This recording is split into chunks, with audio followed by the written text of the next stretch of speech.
Welcome to another So, just got my Domino's. Fantastic. This is what I got. I've got the Aldi Professor Pepe. Oh, ginger jars. I got the Aldi Professor Pepe. This video is brought to you by Square.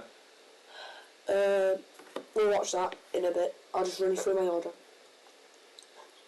So now we've got the Domino's cookies too, because my brother didn't want the other. Fries, chicken strips, sauces, pepperoni pizza. Bosh. Hot chocolate over there. And then, that's about it really. Let's get into this. And then we'll watch that one in a bit. Because I really like Korea. Space. A senior officer said the video showed the awful callousness of the hooligans. Police had to intervene to control the fans. Disorders on the rise. History of bitter rivalry between their supporters, the West makes it one of the world's most deadly football tragedies. This small faction of society has been seen as one of the most controversial subcultures in all of Europe. The football hooligan. It's not just the football, it's a whole subculture, a scene. And for the first time ever, I was accepted. Exactly the same as us to go to the match with our boys, meet us and have a good scrap, you know what I mean? You don't hurt at the time because your adrenaline keeps you going. Well, before the football hooligan became its own subculture with its own fashion and attitude, violence in football has been there ever since the beginning. Around the 13th century, football started to become a sport. Two neighbouring rival towns would assemble what was pretty much an army of men in what was referred to as mob football. Between the years 1314 and 1666, over 30 football bans were put in place, with the main issue being the violence and the rioting that would come with it. But you see, gradually football would begin to change. If you have an hour this week, you can learn 100 songs on the piano by learning just 4 chords. These.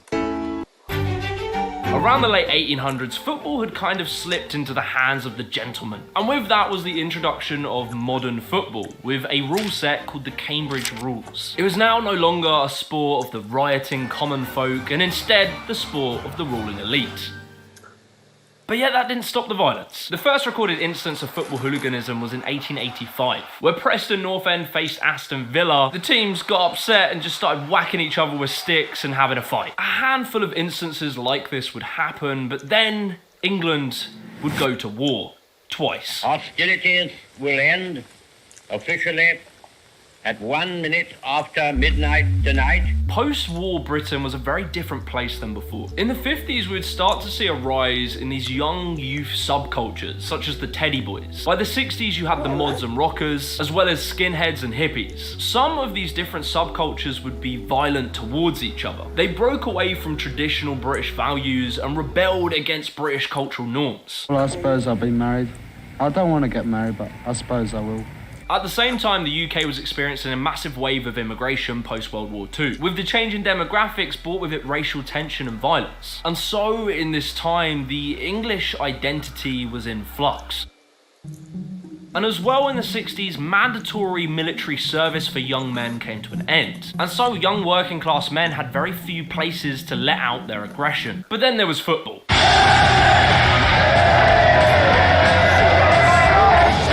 Every single week, you and the boys could get together and go and watch your team play. This was an opportunity to get together with the boys and drink and occasionally get into a scrap with the opposing fans. And what started as just a bit of fun towards the late 60s and into the early 70s had really evolved into a class of people who were typically white working class men who would assemble these gangs associated with a football team. These gangs would become very organised and referred to themselves as firms. Arsenal had the Herd, Millwall had the Millwall Bushwhackers, West Ham had the Intercity Firm. Each team would start to develop their... My mum, in a World game against Sheffield Wednesday, I think it was, I can't remember. She was walking through and she was either pregnant with me or had me in a pram. The game had just finished. She was going on a walk because she's trying to get her fitness up, considering she just gave birth to me. Millwall fans came out stadium, absolutely rioted the whole of Sheffield to crazy. They beat a police horse to death. My mum and a few other pregnant women had to hide in a cafe and board up the windows because the violence was that bad. Their own firm, and they would become feared. A lot of people were wondering how this started. Some people believe it's in part due to the fact that the elder generations stopped going to football games. As they were becoming wealthier, there were other things for them to do, and football stopped being this family affair that everyone would go and watch, and really became a young man's pastime. And so with no elders to keep the young fans in check, they became more aggressive and more violent. Hooligans developed this deep pride in where they came from. A lot of it came down to respect. If they didn't feel respected, they would prove themselves by fighting the opponents. You know what I mean? If you ain't doing it on the terraces, you're going to be doing it somewhere else. It's just that violent streak. No, it's not a violent streak, it's being proud.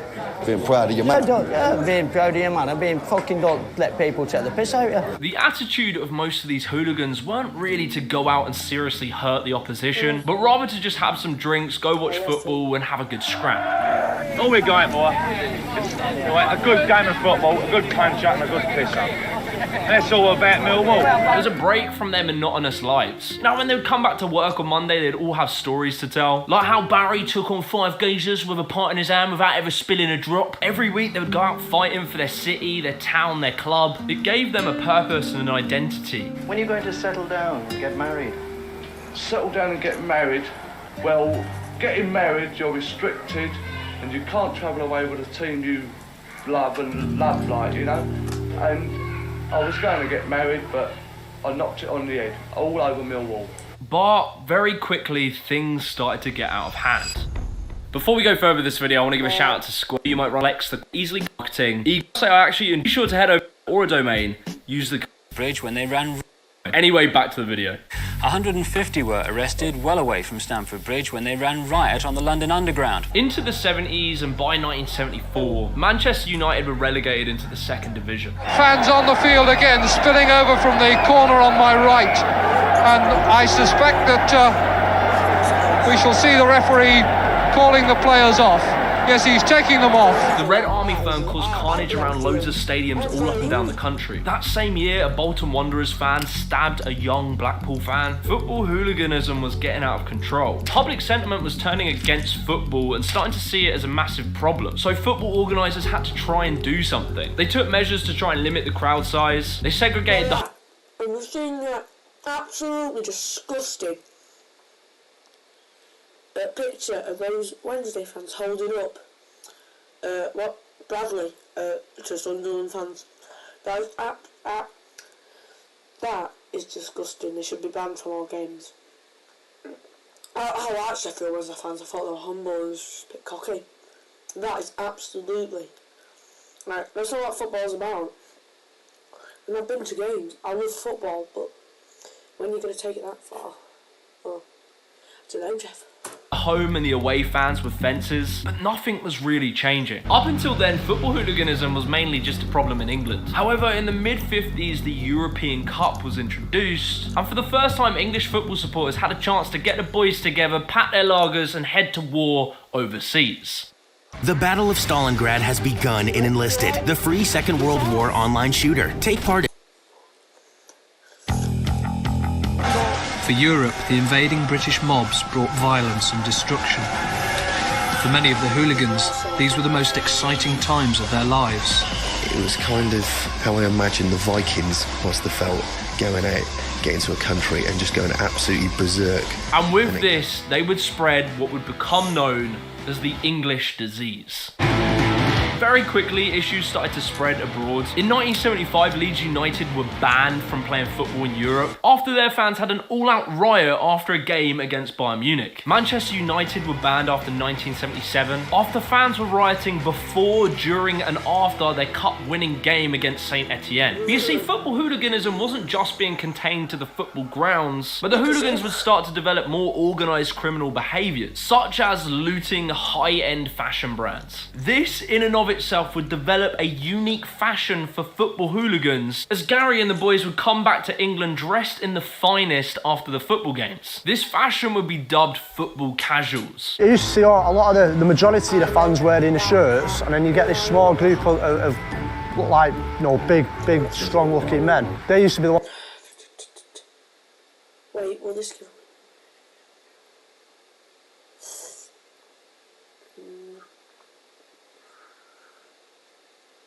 That's the jacket I want. That is a nice jacket, that.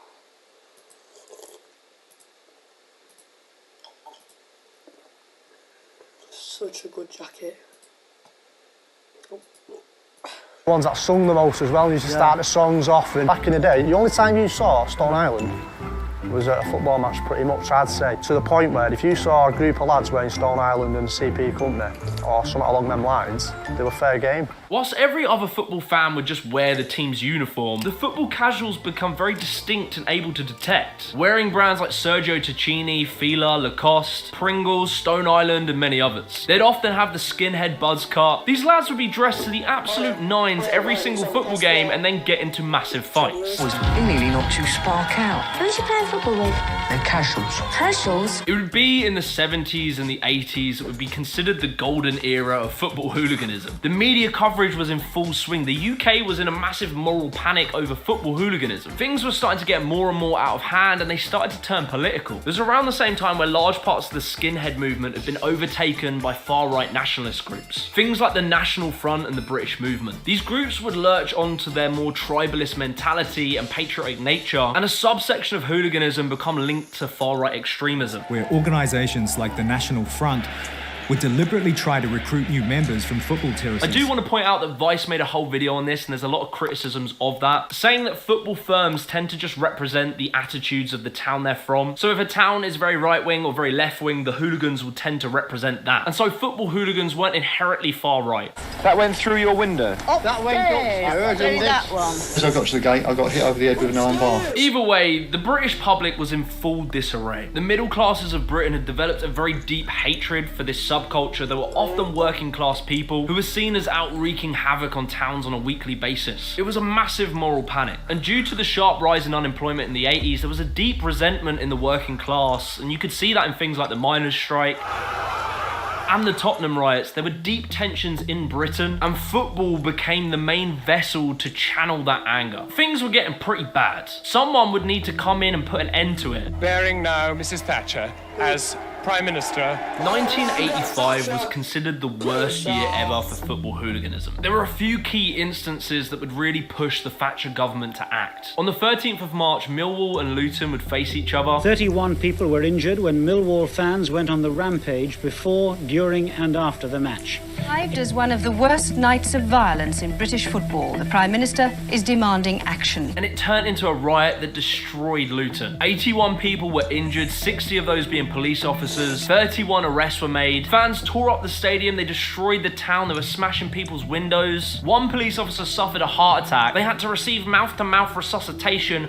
all whilst being kicked in the head by football fans. But it would be on the 29th of May where disaster would strike.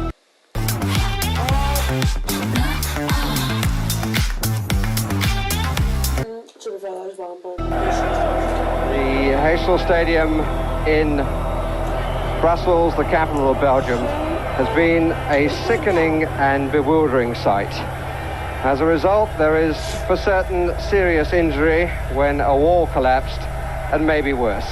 Liverpool played Juventus in the European Cup final at the Heysel Stadium, where 39 people would be crushed to death by a wall that collapsed as a result of fighting. I would like to say to all the English people that they are very famous in the world for their education and self-control and so on.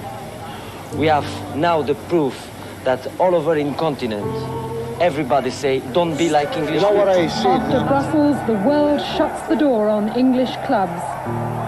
Today, the governing body, FIFA, registered their disgust over the events at Brussels by banning English clubs from all internationals. This ban lasted until 1990 and a year later for Liverpool to be unbanned. The UK had had enough. I wish we could get those responsible, get them before a court and stiff sentences so that they stop anyone else.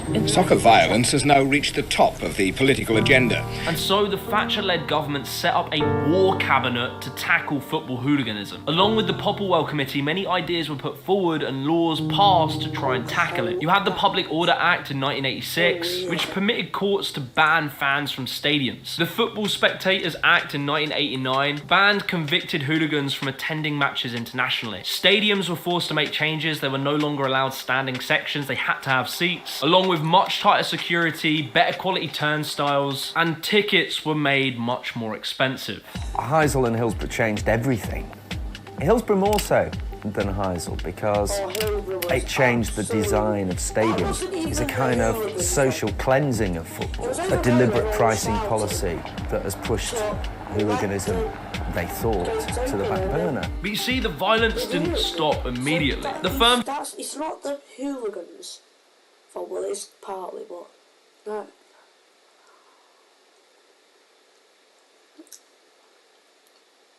And I hate the Sun as well. I'm not a Liverpool fan, but it's just absolutely disgusting what they put in the newspaper. It's vile. Firms just got more organised and smarter and moved the violence out into the streets, where firms would become like militia groups, knowing how to ambush people with the... I went to a sport crew. Don't live there though. Sport crew. I went to a game with my granddad, my cousin and my brother, and there was like, and it's only a League 2 game and we don't have many fans, we're a small club, yeah. And that game against Wrexham, they did not deserve that, I'm telling you. Anyway, police dogs, every corner of the street you turned. Literally, there was about, my brother, he was shitting himself. Honestly, it was mad. The locations they were in. These back streets right there, it were good for us because we knew every back street where they were going. Away things didn't know where they were going, but we could. However, into the 90s, the English disease slowly started to cure. After the European ban was lifted, families actually started to attend football games again. Police presence had massively grown and they'd become much more equipped to deal with the problem. Hooligans were getting tougher and tougher sentences and violence did start to drop. There's over 4,000 Germans booked in for Europe this summer. You come and take us out with your top firm, then you can take us on tour. As things started to really quiet down by the late 90s, by the early 2000s, a nostalgia grew for football hooliganism. There's nothing different about me. I'm just another bored Mal approaching 30 in a dead-end job who lives for the weekend. With films like The Football Factory, Green Street, The Firm, as well a very scared Danny Dyer did this show called The Real Football Factories. Mate, you sure we're going to walk in this booze? We're going to end up getting ironed out by this little firm, you know what I mean? Yeah. But you seem sweet as, but it's early days yet, you know what I mean? I'm sure someone's going to glass me anyway. Only joking. Bless him. Books were being written and ex-football hooligans became famous. A romanticisation of this era really grew in the mid-2000s. The football casual aesthetic had become a staple in fashion and can still be seen today. But football hooliganism never went away entirely. But in Russia, they're trained, organized, and brutally violent. England arguably exported hooliganism abroad, where instead of having firms, they call them ultras, and it appears that they are far more violent and intense than most British firms. We all went there to show that the English are not hooligans. They're just posers. They're little girls. Russia seems to have this hatred against England, and they want to prove that they're better than us, which led to the UEFA riots in 2016 between Russia and England. And football firms still exist, and there has been a bit of an effort to organise these fights and make them a bit more legitimate, which personally I think is a pretty good idea. All of this has led many psychologists and sociologists to study and pin down what causes football hooliganism. And hooliganism emerged when there were lots of around it. Usually there's more goals, apart from Sheffield United against Newcastle. That's actually embarrassing. I think the culture around it is just better, and yeah, that's it really, just better. Uncertainties about identity, uncertainties about place, even uncertainty about gender identities, with the emergence of hippie cultures and new ways of doing masculinity. Not really knowing where you belong and what have you, so I was attracted to the togetherness as well of all the lads, It felt normal, plus you felt as if you had a family. For the first time, probably felt like I belonged somewhere. At the core of what drives these men are the same exact things that drive men to protect their countries in war. It's a powerful energy that comes with it a lot of responsibility. When carefully nurtured and directed into something positive, it can be amazing. But when it's not, it can be terrible. The violence of English football fans brought about the death of 38 people and injuries to 454. If you enjoyed this video, be sure to leave a like and subscribe to the channel and watch this video right here. Which one? Good vid that.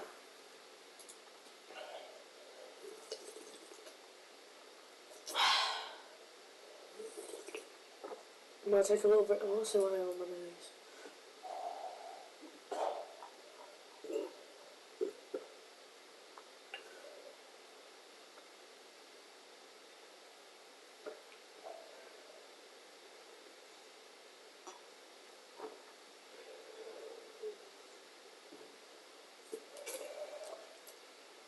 Watch that.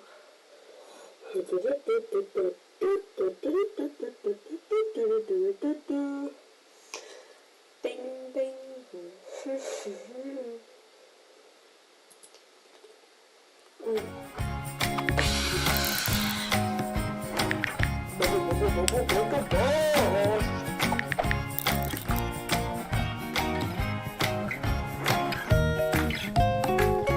Yes guys, what's happening? Welcome back to the channel. Now today's video, I am going to get my EAFC ratings brutally rated by some Tottenham players. I'm at the Spurs training ground. I can't wait for this. Now the ratings have just come out and it made me think, what about my ratings? Well, I've never been rated before. So who else better to rate my EAFC ratings than some Spurs boys? I'm a massive Spurs fan, so we have got Rodrigo Bentancur, we've got Emerson Royale, we've got Oliver Skip, and we've got Brian Hill coming down and brutally give me my ratings. They know I'm a Spurs fan. All the boys know I'm a Spurs fan. That gives me the edge. I'm hoping they'll be generous. On the other side, I think they're going to be savages. Let's go. Well, what do you reckon? What's your overall rating going to be? I don't know. It depends. 82, I'll take it. 82? 82. Wow, set the bar a bit higher, I reckon. What's the lowest you're happy with? Anything below 70, I'm going, it's pretty low. You're asking pretty questions, low. yeah. But I'm not a professional. So they might think we're rating someone that hasn't been there and done it. That's why they could be a savage on me. But in my head, I'm getting 82. Let's go. So there's a pitch down there. We're not actually on the pitch, we're in one of the changing rooms. I'm going to pop down to the pitch. They're watching the clips because I don't want to influence them in any way. I don't want to be there like looking at them like all sad or happy. I want them just to watch it, let them talk, discuss it amongst themselves, come back in and hear what they've got to say.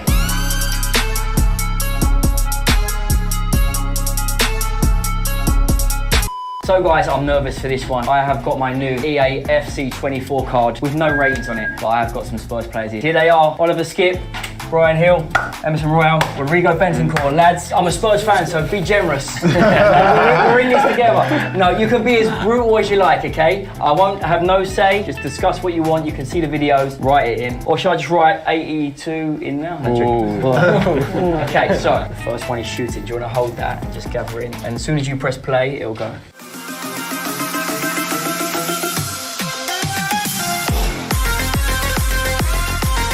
Da porra! Ah, easy. Essa me gostou.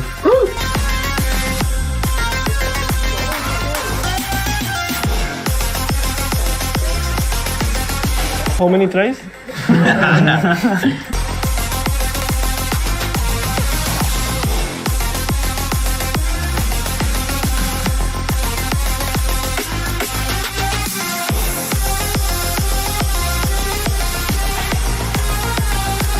Ahora. No.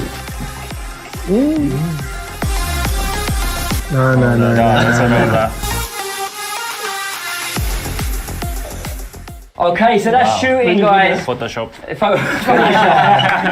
I'm gonna go out the room. You can discuss it amongst yourself. Anything you like under there in the shooting. So guys, they're in there now, giving me my ratings. The first one is shooting. I thought I'll start off powerful. This has got to be my highest ratings out of all of the options. Shooting's what I've done for years. I'm looking for something strong, powerful. I'm looking for them to put it in the top bins and give me a good rating. Let's see. 92, no, 92, 93. Okay, you ready, lads? Yeah. Okay. I think you'll be happy with this one. Okay. I'm nervous, you know. I'm nervous. Yeah. This is probably you've seen the bit highlights already. All the rest are rubbish. Okay, Skip. Right. What are we going with, mate? We've gone for 88. Lads. You like it or not? Excellent. Unbelievable.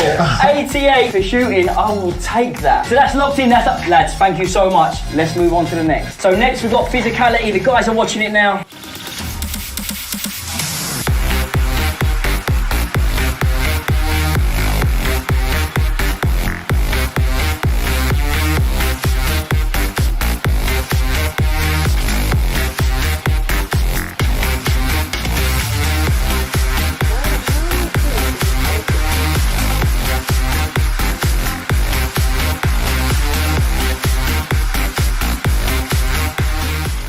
Até fue muy bien. So you can tell that I'm not a physical player. I've got no content to give you. I'm going to like training. I'm going to go out the room and leave you to it.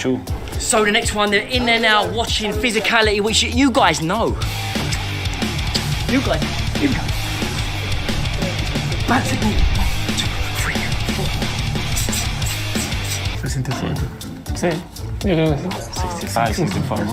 Okay. The truth about it is, it's going to be shambolic. Me and strength, we don't go hand in hand. I'm expecting, guys, bad ratings for this. Es un montón igual. There's not even footage to show them. So they just put me in the gym in Juventus, in the training ground, just on a treadmill. You reckon that's generous? Oh, Yeah. mate, I would be pushing 20. 20? Yeah. We look for hours of match footage and we're like, Bill, there's nothing here, there's no physicality, mate. What do you want to do about that? And I was like, yeah, just show me in the gym pretending I'm doing something. Yippee, what have we got, mate? We're giving you 65? I will take that. We saw some gym work. Yeah, there's a little bit of gym. Okay, 65 ain't bad. I was expecting 40s. Weren't you? Yeah, but okay. It's okay, no? No, that's okay. You guys are being too Recién empieza. Así empieza.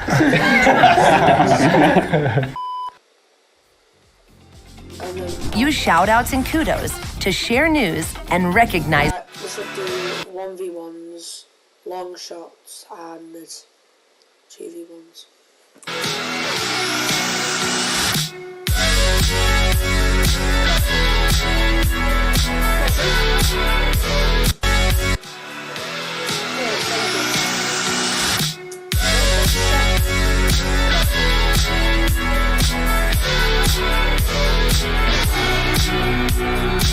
Pero en ese video tenía 5 años.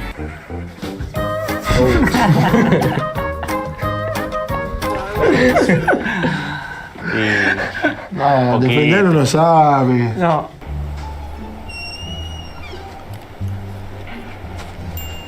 Defending's up next. This is a bit where I get embarrassed. I've got the Spurs boys, absolute legends. Season ticket holder, and they're watching me defend. That is like playing back someone's most embarrassing moments ever, and I'm playing it to Spurs players. What do you reckon? No for this one. ¿Cuánto? 15. 15? 15. Yeah. 50. A general 50? No, 15. No, 50 is too. No, 1, 5, 15. 15? Yeah, 1, 5. This is going to be pretty bad, guys. I'm bracing myself for this. It's going to be low. You can't even get lower than 0, but I might be getting minuses out here because, again, there's no content. In fact, one of the clips I think are from me when I was 17 years old. Pero en ese video tenía 5 años. That's far back we had to go to see any kind of defending. It's going to be bad. Oh, I can see that 15. Sí. When I heard 15, I was thinking 50, I'll take that. No. Entonces yo te voy a preguntar 50. Okay, now we're on passing, guys.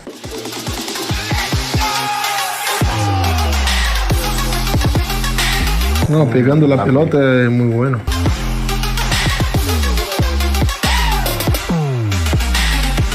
A ver.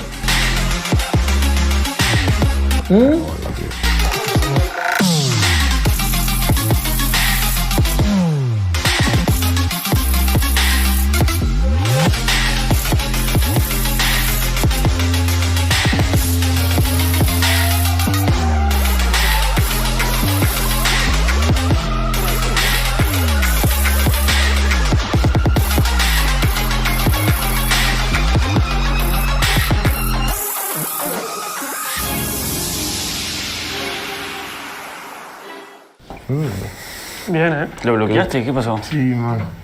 What do you reckon? Passing's up next, guys. I'd say another strong point of mine. I love to pass the ball, like to do long distance pass. So overall, I think I'm going to be quite comfortable in this one. 80? Oh, 77.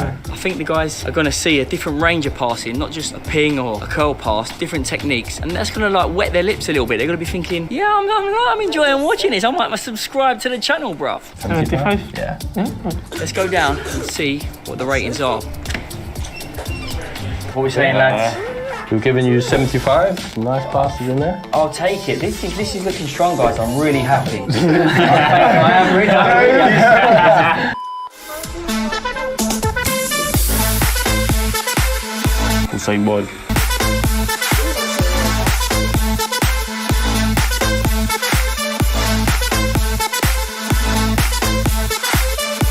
Rápido el chaval, ¿eh?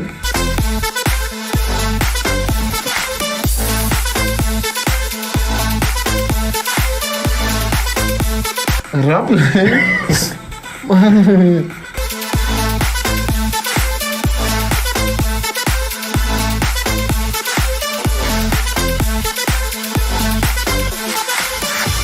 rápido que yo. Hermano.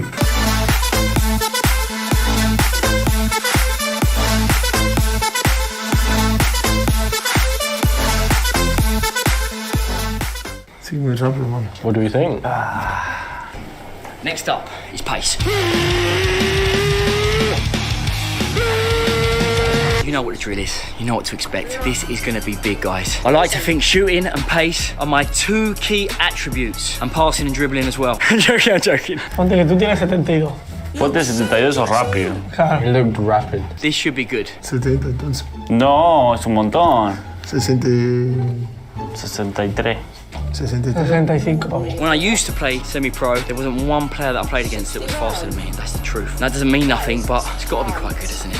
It's got to be up there. Está un poco lento. 64. 64? Let's go and get it, guys. Let's go get it. Let's go get him 90s. Woo! Bill. Okay. Okay, lads, what are we looking at here? You're on 64. Happy? Not happy. this was my go-to. This is where I thought I was going to get the biggest thing. 64 pace. 64. Yeah, I'll take. Listen, it is what it is. Sí, Emerson, I'll get back in the gym and I'll try and 72, yeah.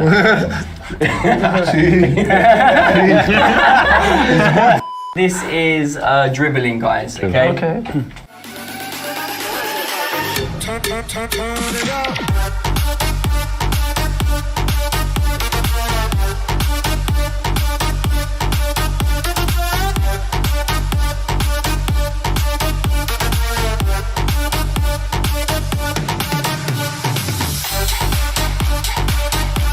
Yo no puedo hacer. ¡Oh! Ese cuadrado de que tiene muy bien, No, the dribbling sí. El dribbling sí tiene, hermano. Dribbling, which is a hard one to portray really because I haven't played many football matches that demonstrate me dribbling in a match. So a lot of the clips are like match play skills, but not actually in a match scenario, which I know that's what they're going to be looking for. Like, can I see it in a match? 80, ¿no? No, es un montón, 80. 76. ¿Cuánto tenemos en dribbling? Let's hope they see past the fact that a lot of it is just 1v1 for a YouTube video and they see the technique there. Yo tengo 71. Sí, sí. Un poquito menos que tú, 79. 77. Fingers crossed on this one. 77? Yo creo más. No, 77 también. But it's just whether they want more match footage. Let's go and find out. No, la carta si la sacan es increíble. This is the final one. 77? 7. Oh, thank you. Lads, thank you so much. Absolutely legends. Thank you. Thank you. Thank you very much. Perfect. And what should we do with the overall rating? What do you reckon? It's good, no? Yeah. 15, no? 15. 1 5. Yeah. Excellent. Billy. Yes. Your rating, bro, is. I don't think it's good, eh? Yeah. It's 15. It's okay, bro. At least. No, it's okay. I think it's okay. The only way is up from here. No, it's okay, bro. Thank you, lads. Thank you very much. Thank you. Thank you. No, 15 pero jugaron, podía poner 30, 40. Thank you, Rodrigo. Thank you. Claro. Emerson knew it was 70. Right. Bro, you the best, bro. Jesus is joking. Maybe here 7, 8 like me. No. Oh. 7. Oh, bro. Look. It's good. It's No, good. here is no. This Different. is bad. It's bad. No. This is bad. Different. For me, it's this. And this. Right. I'll take that. Muy bien. So that's it. We've confirmed it. Brian said 75. I'll take that. I will take that. So guys, there you have it. My overall FC24 rating was 15, moved to 75. What I need you to do is back me up here. You've seen the footage just the same as these guys. Put down below what rating for each attribute you would give me and see if it matches up to the guys. And also an overall rating. I don't think I've done too bad at all. They've been very generous. Pace 64, they done me dirty there. They done me really dirty there. I thought this and shooting would be my strongest. Shooting come out really well with 88. Passing 75, I'm happy with that. Dribbling 77, that's really strong. Then it goes down to defended, I admit, is my weakest point. 15's probably about right. Physicality, 65. I'm stronger than I am fast. They done me dirty there. So that's my EAFC 24 ratings locked in until I film with my next player, and I'll get them to do it to see whether they've matched up or I get higher ratings. What players would you want to see rate my EAFC rating?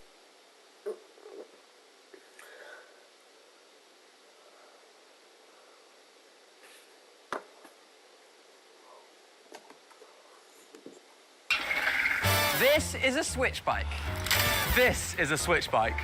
No, this. Why has Fortnite just changed the entire competitive meta to include shockwave hammers and launch pads less than 2 weeks out from the $4 million LAN, C4 being vaulted, and Epic just laid off over 800 employees? Is this the end of Fortnite? It's a crazy video, there's a lot to talk about, let's jump into it. Before we get into talking about all the Epic staff being laid off and what I think this means for the future of Fortnite, we have to talk about whatever happened yesterday with the competitive meta. Why were all of the pros told they were going to be playing Copenhagen with shockwave hammers, throwable launch pads, just an entirely different meta? So I was live while this was all happening, watching a tournament. I had a bunch of pros flood into my chat and say, Ozzy, check your DMs. And they sent me an image or an email that they had been sent from Epic Games themselves. This was from an official source. This was not clickbait. This was not people just looking for likes on Twitter. This was official. And they got sent this image. And it was 2 pages, and it was all of the different items that were going to be in the Copenhagen LAN. And yes, you're obviously noticing some huge items like the shockwave hammer and throwable launch pads, just completely changing the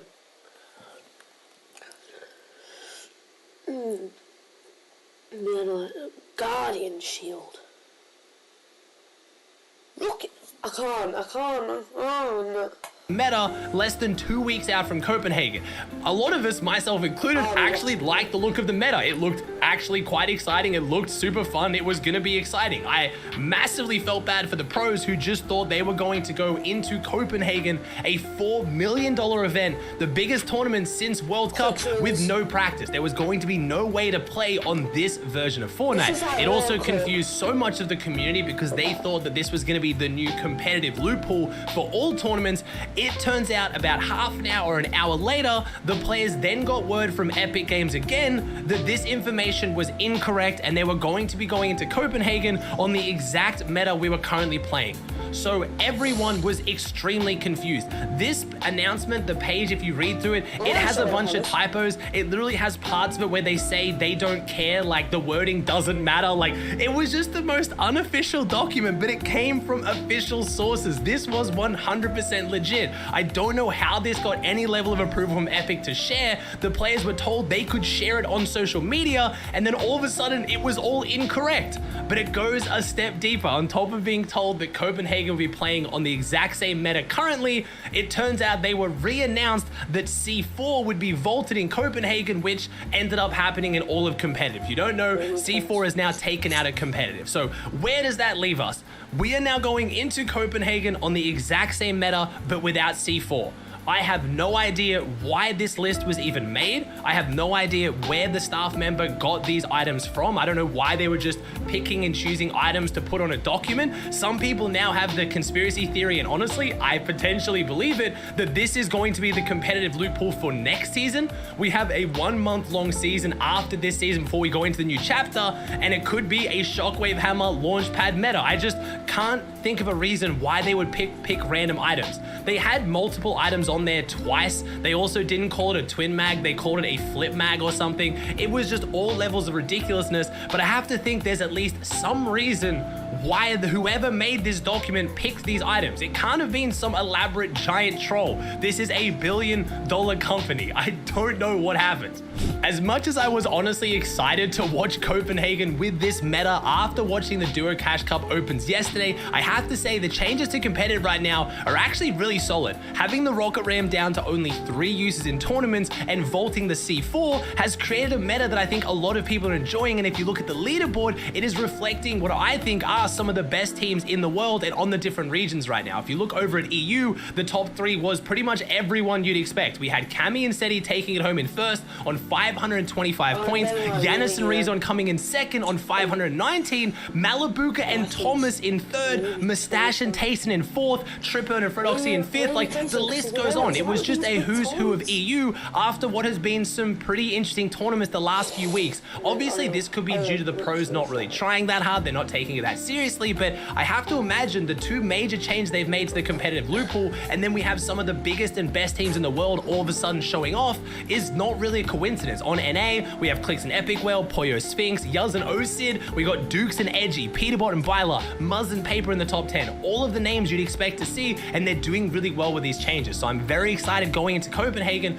with these changes. The C4 was starting to get quite frustrating. It did just kind of feel like one of those kind of low skill, just high reward, zero risk plays. You just throw a bunch of C4 on someone's builds, they literally phase in, there's no counter, and you die, and you get the refresh. It just didn't really feel that rewarding for players, and because the rocket ram got nerfed, more people had that extra slot free, so they were all running C4. Now it looks like we're seeing some more diverse loadouts of running crash pads. I still don't really know if crash pad juniors is the way to go. I'm seeing some really good pros like Mr. Savage and Queasy running them, but every time I watch them play, I don't really see them getting that much use out of them, at least in duos. I could be wrong. I'm not going to question the best players in the world. Maybe they're saving some secret crash pad tech for Copenhagen. As far as solos goes, I think the crash pad juniors are still a way to go, especially if you can get the roaming redeploy augments so you can glide off them. But in duos, I'm not really sure. I mean, it's opening up more snipers, so expect to see more snipers in Copenhagen, but it looks like most pros is opting to go AR shotgun triple meds, and it's leading to a very skillful low mobility meta, which a lot of people have been enjoying.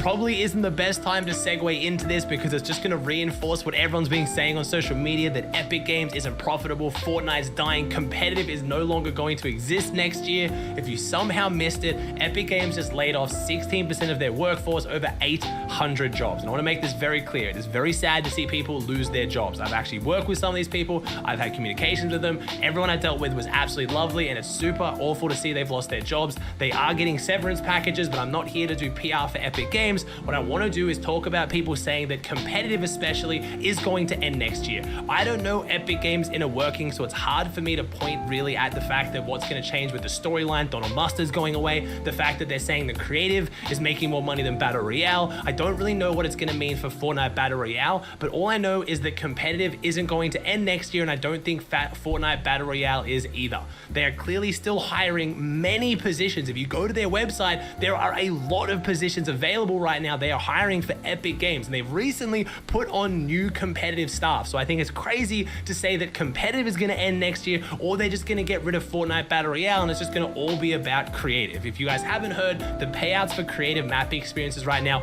are insane. The Only Up map creator has made somewhere between 10, 20 plus $1 million in a few months because their map is so popular. Epic Games are now paying out creators based on a percentage of how many people play their map versus all other experiences in Fortnite, and then they get that split of revenue. If you can somehow get your creative map to have 1% of all players, you're going to make 1% of the revenue Fortnite generates. So this can end up being ridiculous amounts of money.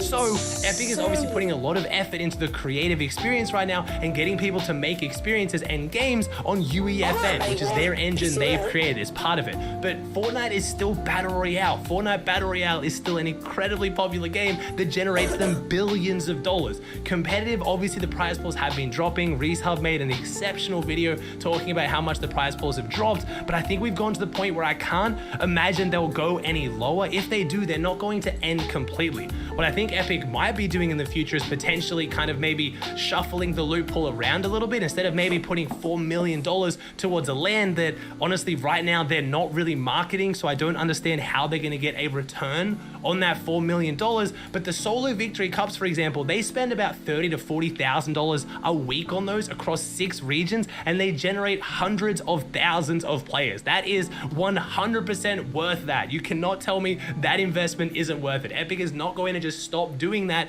because they're kind of under some financial strain. I think a lot of the people that got let go, at least that I could see, was in, partnership arrangements with different creators, and they've been there for like 5 or 6 years, and Epic Games has now changed the company. There's not as many massive content creators involved in creating experiences within Fortnite. It's not the days of, Ninja, Tfue, all these people getting hundreds of thousands of viewers flying around the world for all these events. So I can't speak to every single person that got let go. I'm sure a lot of them were still doing phenomenal jobs from Epic, and it will have an impact, but I just think that people saying that now Fortnite's in this crazy place, it's dead, it's over because of these layoffs, just isn't really fair. I need to preface this. I don't work for Epic. I have absolutely no communication with Epic. I don't get any crazy information that you guys don't get. I'm just forming my opinions from what I've seen. I could be completely wrong, and Fortnite Competitive is gone next year. I just know a lot of people are asking for my opinion on this. They didn't really know what's going on. They were trying to get me to weigh in on it. So I just wanted to give my opinion on what I can see and hope that is the outcome. Obviously, I do not want Fortnite Competitive to die. Fortnite Battle Royale is the greatest game I've ever played, and I hope it continues in a good direction, but I guess time will tell. You think you're the king? Never back down, never what? Never give up! Let's ride! Let's go! Going on! You just got outplayed, bro. Nick-A30 is now officially the king of Fortnite, becoming a household name with his iconic catchphrase.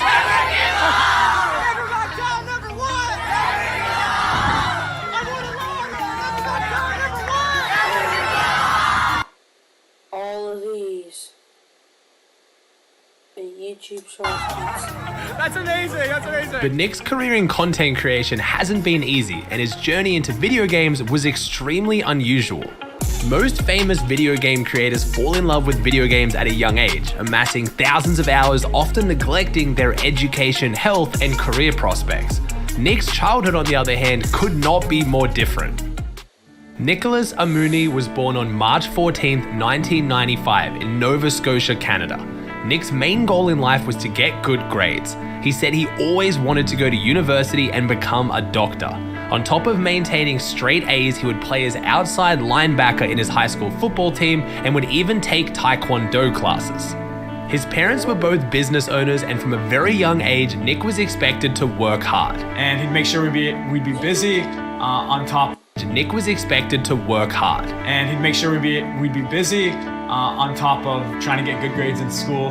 And he'd make sure both business owners, and from a very young age, Nick was expected to work on earth is that haircut? Work hard. And he'd make sure we'd be busy on top of trying to get good grades in school. Throughout his hectic childhood, video games would always be Nick's escape.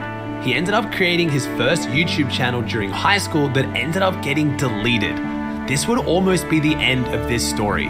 All of his hard work gone, and motivation at an all-time low, Nick almost gave up. But he didn't back down. After graduating high school and getting into Dalhousie University studying medicine, he would create the channel Nick-A30 in December of 2014. Nick would begin creating content on Last of Us multiplayer, making informative guides, leaks, and montages of his best moments. He uploaded his first video to the channel on 20th of December 2014, and you could already see the positivity and good nature Nick would bring to his content. This next technique is what I like to call the arrow knockout blow. He would continue to upload regular content, all while maintaining straight A's, even making his way onto the D. What do you want? I think AJ's joined, the base squad again. Shabil. It was all a prank. But Phil's actually joined. That's good.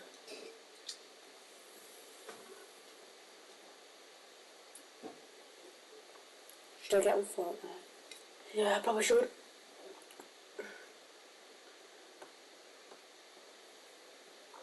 But I do just need to do one thing.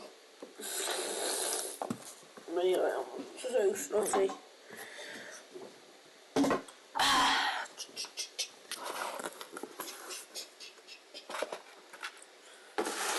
Oh, fuck.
What the fuck? Why is there feet on my screen? Fucking hell, mate. What the fuck is this?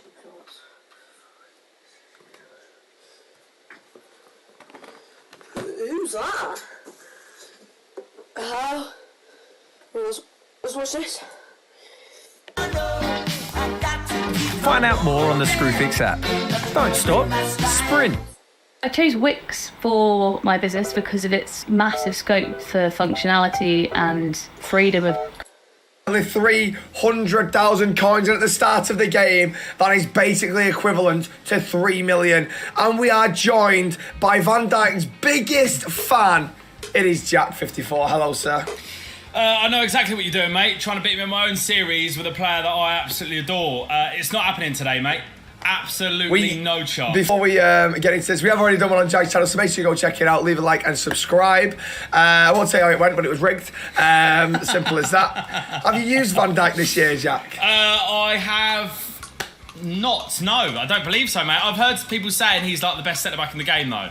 Well, he's He best is centre-back very in real good. life, I so love him. It's kind of apt, isn't it, really? I love him. I think him and Koundé are the best centre-backs on the game. Yeah, he's expensive. As it stands, personally. Very expensive. Yeah, Koundé's like 200k as well. It's ridiculous. Let me know in the comments who you think the best centre-halves are in the game. And without further ado, Jack, shall we find another player? Yes, mate. Let's do this. Right. Happy days. Right. 24. French striker. Oh, you're absolutely kidding me. Oh my God, imagine. Oh my God, imagine. I would have loved to have discarded Mbappe. Oh my Lord, that'd have been a dream. Absolutely no chance. Argentina, centre mid. DePaul. Okay, never mind. Nope.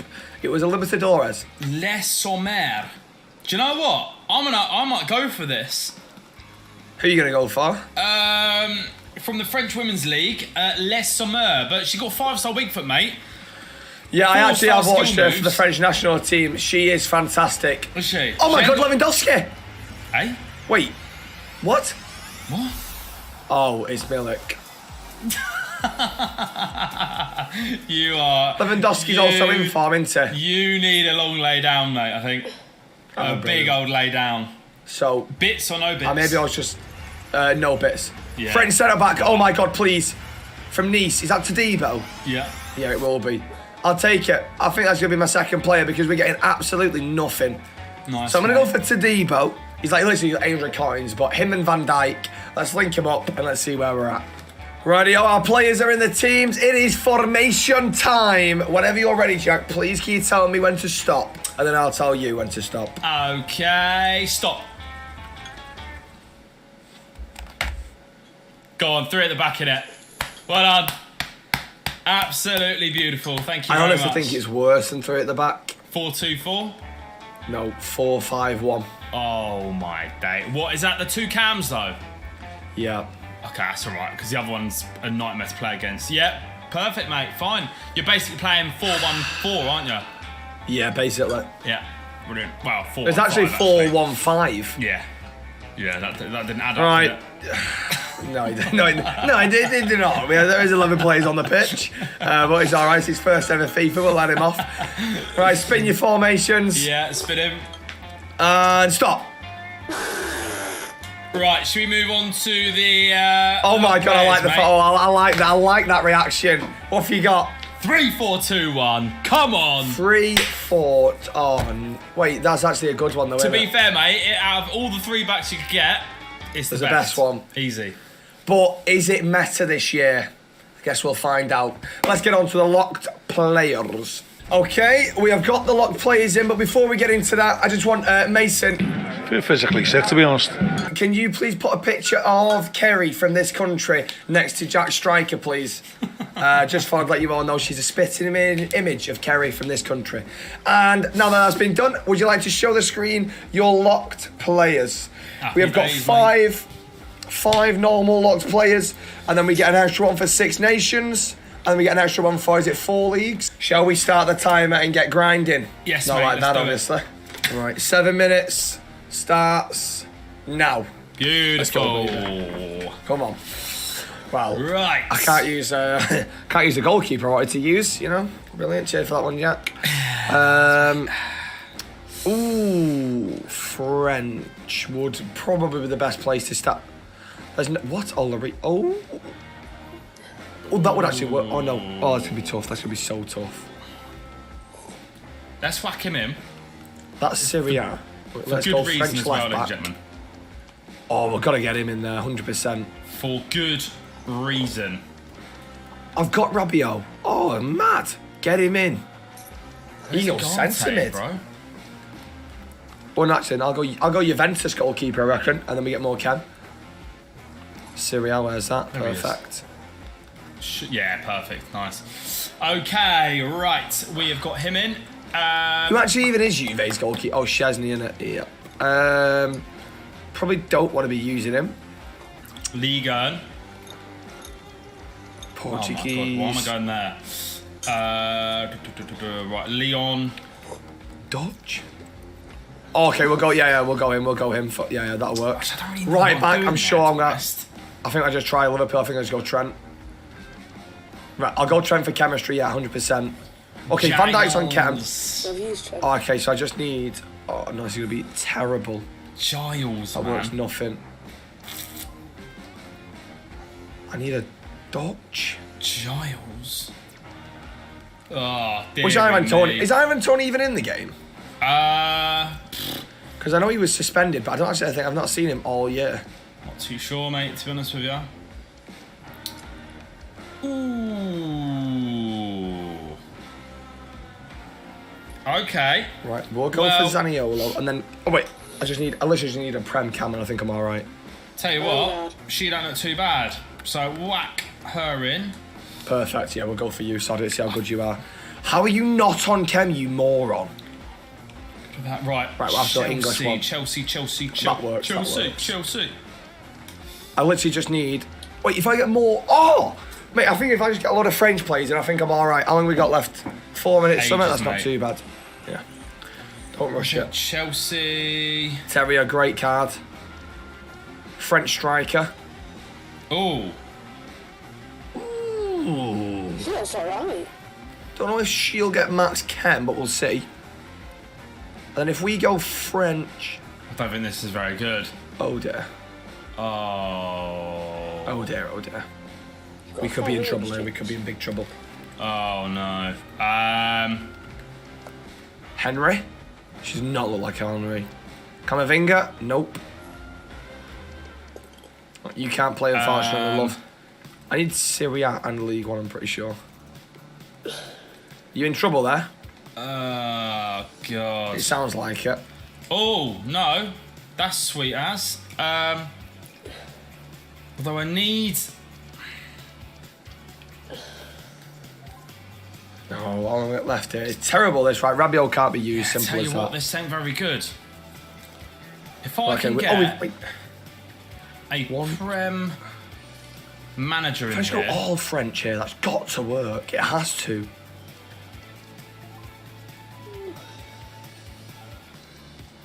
All French and League One should be all right. This is stressing me out now. Yeah, I'm getting like, Getting so when you get touchy, warm mate. and agitated, that's what I'm getting. Yeah, I feel you, mate.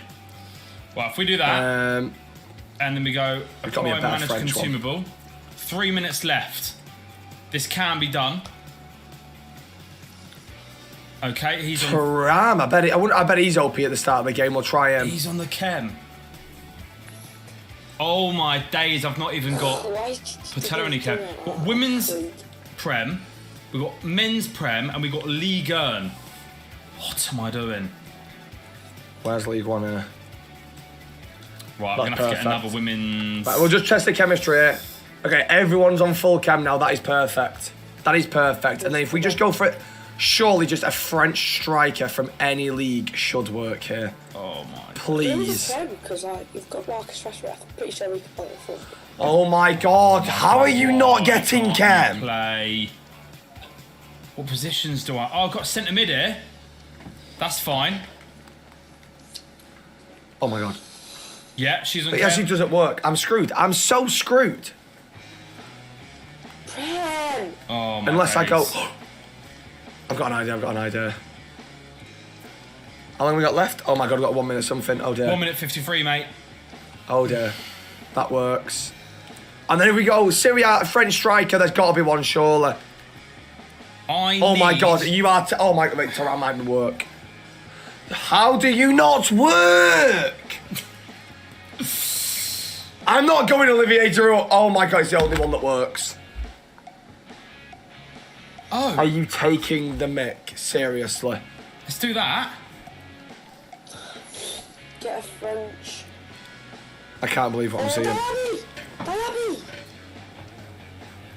Oh my days. I'm not putting Steve McManaman and he's no chance. How long have we got left Oh here? my God, that's stupid. 1 minute 10, brilliant. Links to Theo Hernandez, then you don't have to put Olivier Giroud in. Yeah, I'm trying him, sorry, I'm trying him. Oh my God, I'm finished. Thank you, Zinzi. Oh, mate. I have to have a French left back and a French striker, and the only striker I can get that actually puts the team on chem is Olivier Giroud. Oh my God, I am so done in. Oh my You days, can I'm come done. on. 40 seconds I've got. What's wrong with this silly bitch? German. Oh, this guy is stupid. No, I'm not even watching Jack. Could that help me? Come on. Cam, who actually is it? Oh my God, he's the best one. How are you the best Cam in the league? Go on. Is that me done? No. Sorry, I was going with Cabela. Van Dijk's going to be off chem for flip's sake, 10 man. seconds, no pressure, 10 seconds. I've got everyone on cam, but it's an absolute complete disarray. Complete disarray. Get in there. We've done it in the last second. Come on. And it's up. It's done. Finito. That is the most clutch move playing. I've ever done in 7 minute scores. I'm not even bantering. Oh my God, I'm looking at my team here, Jack, and I'm thinking, you're you're bad, you're terrible, and you're just lucky to be here. But we've got Max Cam, and we've got 3 leagues, and that's all that matters. Would you like to start on your lot's players or mine? Go on, you go first, mate. Okay. This. Though the sun may not be bright, if we look inside our souls, there's light. It's a good enough day to love. Though the blankets, rags, and torn, blankets, rags, and torn. Turn my eyes to you. There's a warmth there too. In goal, I have got Flecken. Right back, Trent. Centre backs, obviously, Van Dijk and Todibo. Left back, Javier Hernandez. Thuram in centre mid. Left mid, Terrier. Right mid, Diaby. 2 cams, Cabela, James Maddison. And up front, Olivier Giroud. I put down Medina, Frimpong, Marlon. Let's ignore the fact that I put down 2 centre-backs as well. Oh my God, you're so stupid. Yeah. And I put down Kolo Muani and Moffy, mate. So, Right, wasted 2 I'm happy I guesses can have there. my full team. I'm happy I can have them. But it's an absolutely shambles team. Let's clear that up very quickly. Go on then, your turn. Right, in goal, Manuel Neuer. 3 centre-backs, Giles, Van Dijk and Nguyen. 2 centre mids, Majiri, Leopolds. You ain't heard of any of these, have you? No. James at right mid, Davies at left mid, and up top I've got Le Sommer, Darwin, and then Harry Kane, mate, up top. I've not even heard of half your team, Jack. I'll be totally honest, mate. I wrote Van de Donk, Gaora, Gakpo, Van de Van, Gravenberch, Danjuma, and Timber. Whoa, full team, baby. Your team does sound a lot better than mine, though. And the worst thing is, I've put Theo Hernandez in my team, and I know he's going to be pricey, and I don't actually know how much. Yeah, you're done. Okay, it's only 100k to be fair, it's not too bad. I bet Olivier Giroud's pricey as well, because I've heard he's an absolute beast at that 43 pace. Absolutely fantastic. He's probably going to be older than his pace in a couple of years. Not wrong. Wish me luck, guys. Let's get into the game. Red Dead United is in full action here now today. We have got what the fuck? I've never even seen either of his teams, so that's why he's gone down that route. So I can have a full team if I do this. So cringe. Jack, you're about to get it, mate. Let's go, baby. Oh, Darwin. Darwin, baby. Come on, run at me, run at me. I was only joking anyway, just chill out. Chill out. No worries, yeah? Listen there. What a finish. Absolutely. It's not even taken 5 minutes, ladies and gentlemen. And I've got 3 at the back. I told you, this year things have changed, mate. Things have changed this year. Oh, my God. Hey, there's one player you ain't getting past, and that's Alphonso Davies, mate. Is it? Yeah, that was hard, wasn't it? Diaby! Oh my God, you're joking. You're struggling. You're struggling because I've got Giroud up front. What do you want me to do? All yours, Madison. It's fine. Oh, see you later, love. Hey! Hey, he's booted the ball at his head as well. Mate, that's got to be a red, surely. Well done, Van Dijk. Beautiful bit of play there. First free kick goal on this year. How'd you move your keeper then? Don't be a rat. You move yours, mate. You're not for free kicks. You ain't scoring anyway. Oh my God! Finish! Yes! That's the first free kick I've ever took all year, and it was literally, mate, that should have gone straight in. Absolutely. Theo Hernandez with a rebound. What a goal! Oh, what a surprise! Didn't see this coming. See you later. Now we counter attack. Now the counter's on. Not anymore, because Olivier Giroud can't pass a drugs test.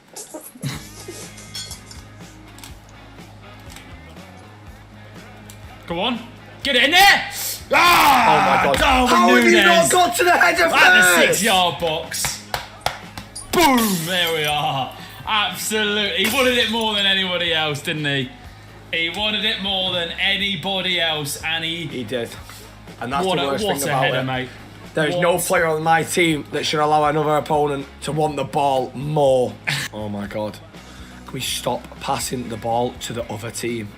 Oh, I don't even know how I have to say that. What? Hey! Oh my God. Oh my God. Oh my God. Oh my God. Oh my God. That's going to be a red card as well. I can't believe what I'm seeing. I got the ball, you blind. Oh my God, I can't. Oh my God. See you later. Oh.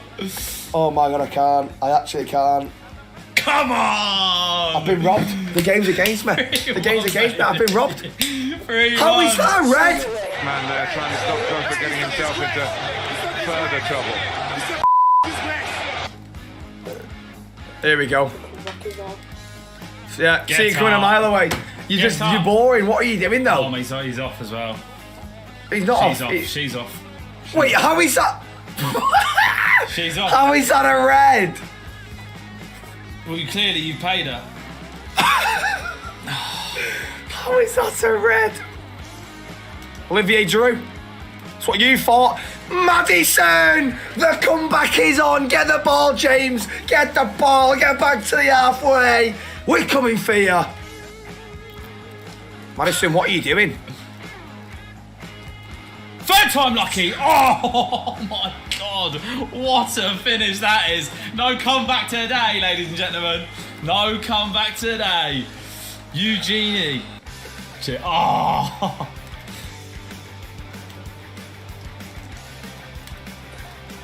Absolutely. Giroud, no honestly, Giroud, just retire, mate, please.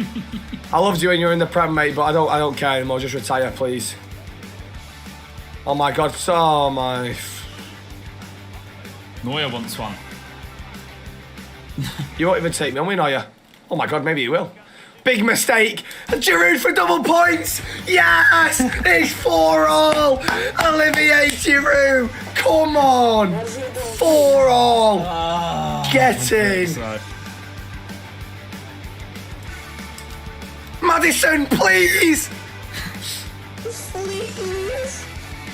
Oh, what's you dodge dead.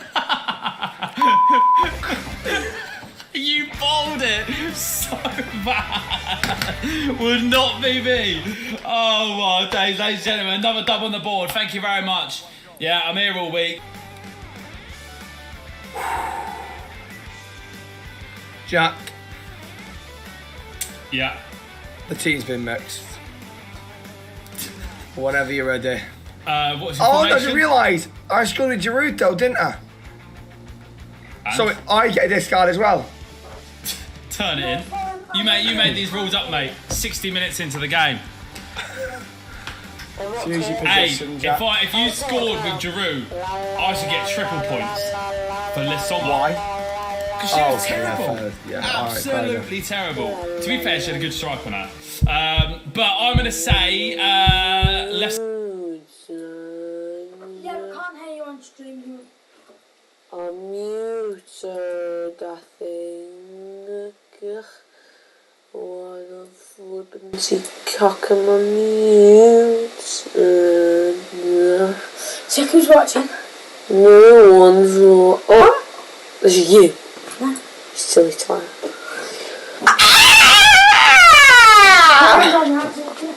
You want to play something?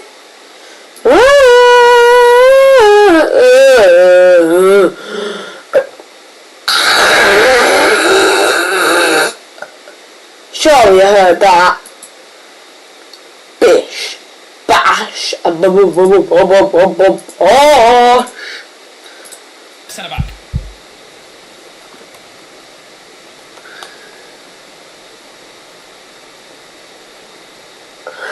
Not even worth putting into a gold upgrade is to Debo. Thank you very much. Listen, you're lucky this time. Next time we play, you're getting absolutely battered. Give me more than a week on the game and you're getting absolutely smoked here to me. Because the fact I've lost to you there is embarrassing because you're so If you enjoyed today's episode, please leave a like, subscribe if you're new, and we'll see you next time. Au revoir. iPhone 15 in a mouse case.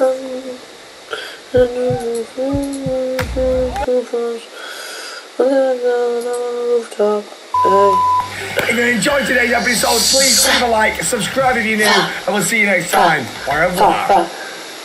iPhone 15 in a mouse case. Oh, you can't hear me! I love bars, turn home, doing so fast. Look at that boys now, I'm on a rooftop. Actually,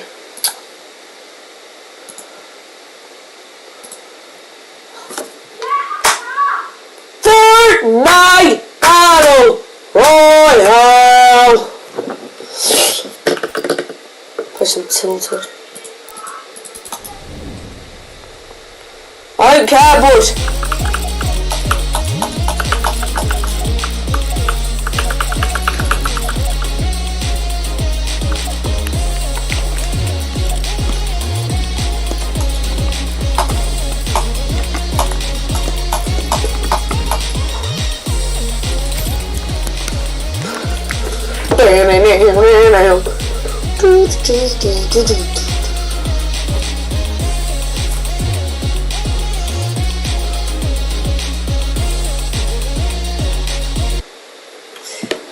Oh, let's play this game. Oh, I feel a bit sick, to be honest. What the fuck is he watching?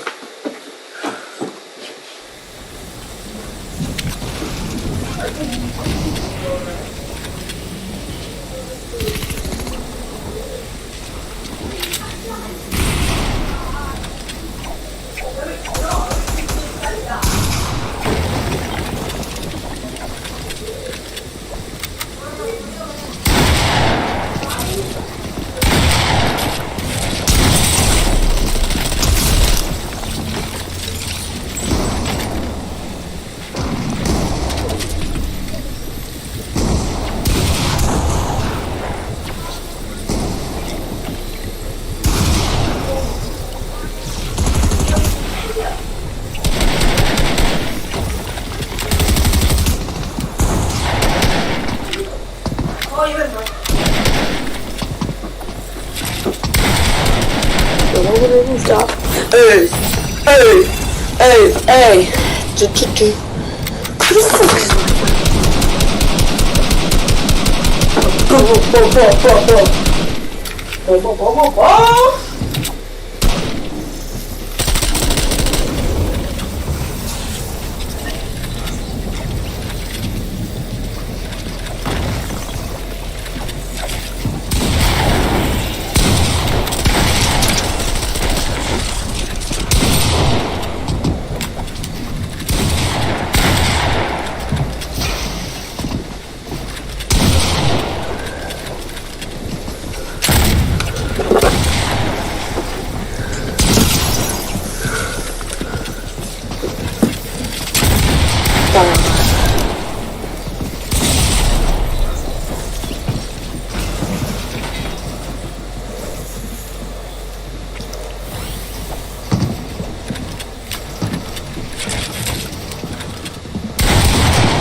Yeah, song.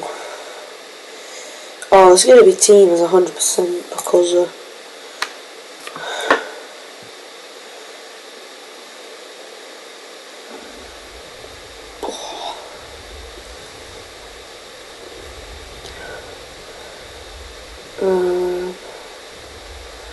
let's do some.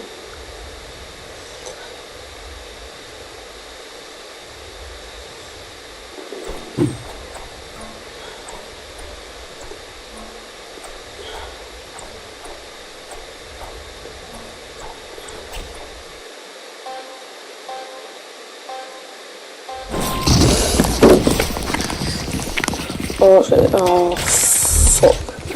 Oh, and an infiltrator as well. Oh my god, almost.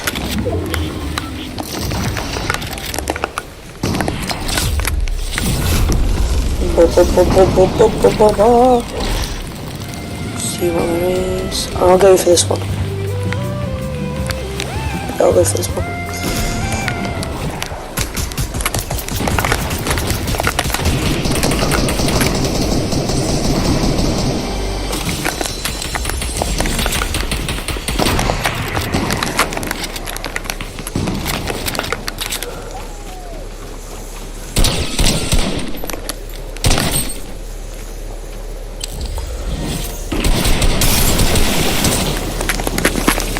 Mate, what the fuck? Why does my edits feel so slow today?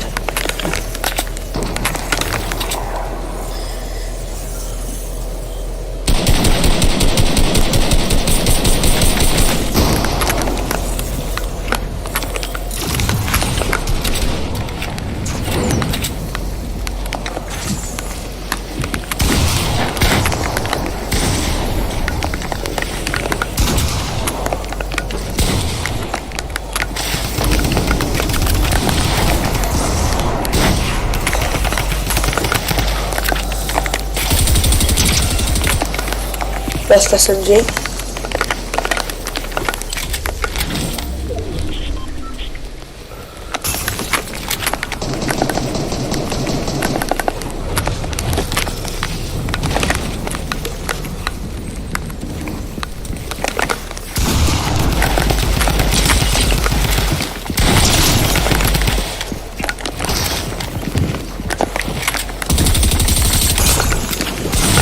What? Oh, coming in from behind, what a minger.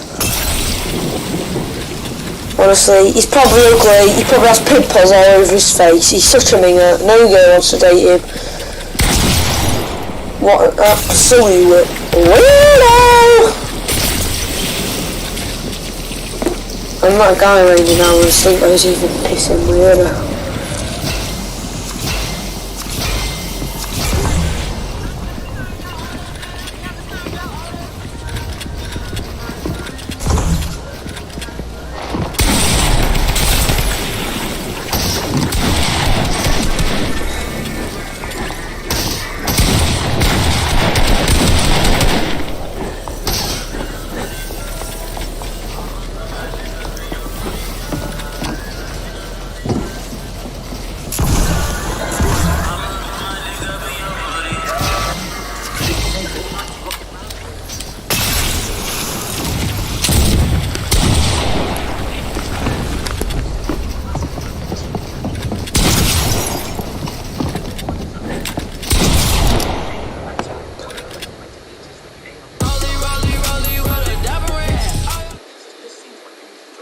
that is far from the truth. You will get beamed out of the air a lot of the time if you aim upwards with the rocket rapid. It is usually better to aim horizontally. You also allow you to slide in the landing.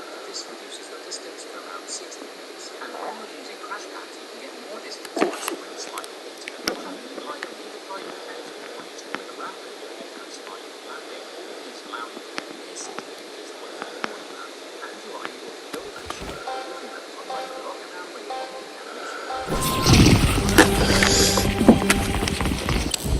Wow, how close it be. Oh, I love this gun.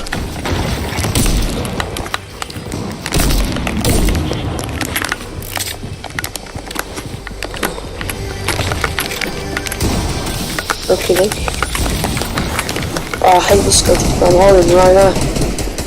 Literally, I don't know why Epic added it. It's shocking. And I mean it with passion. Wait for him to peek. Oh, that was close, that.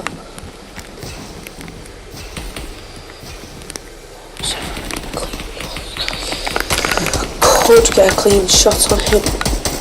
The guy with the balloons.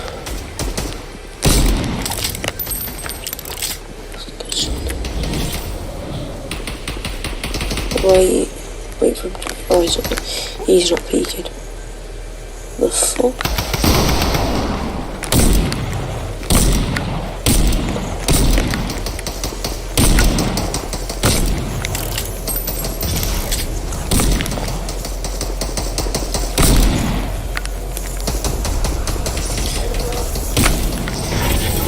What happens to my revolver ring?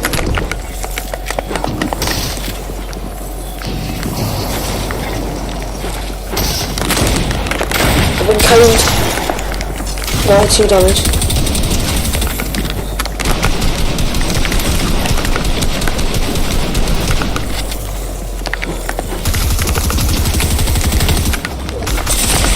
Oh, I've just been beamed. That's my... I can't even blame him.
Oh, that's my fault. I should have covered myself better, I can't lie.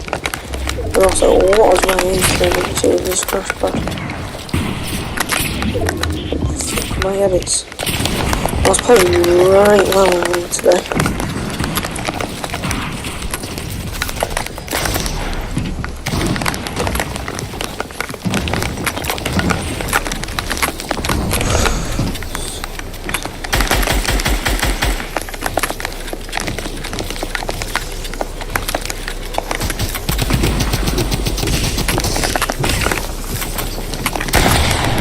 How the fuck has he missed?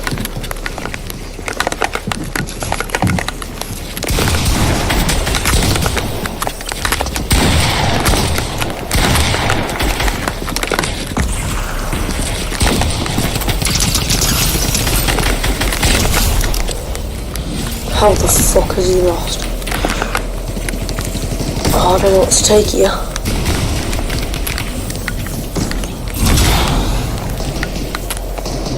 Maths a lot of work.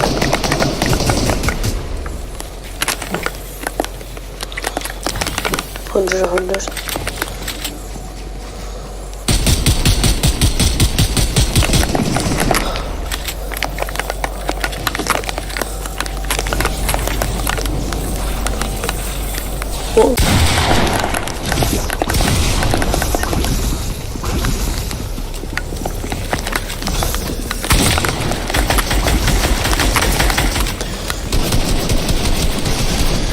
This is where supplies comes in handy.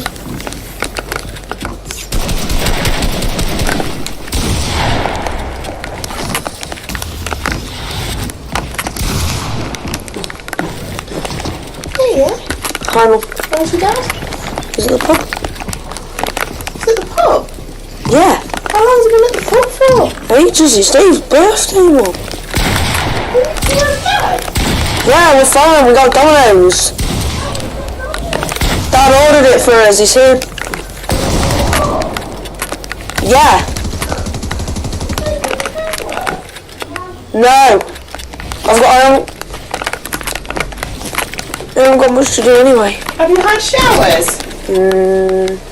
No, it's not that late. It is, it's like 8 o'clock. That's not late.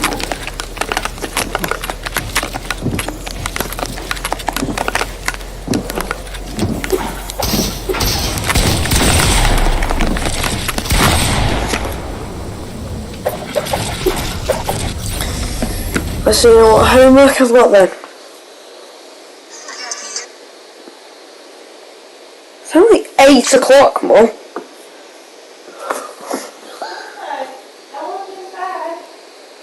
No!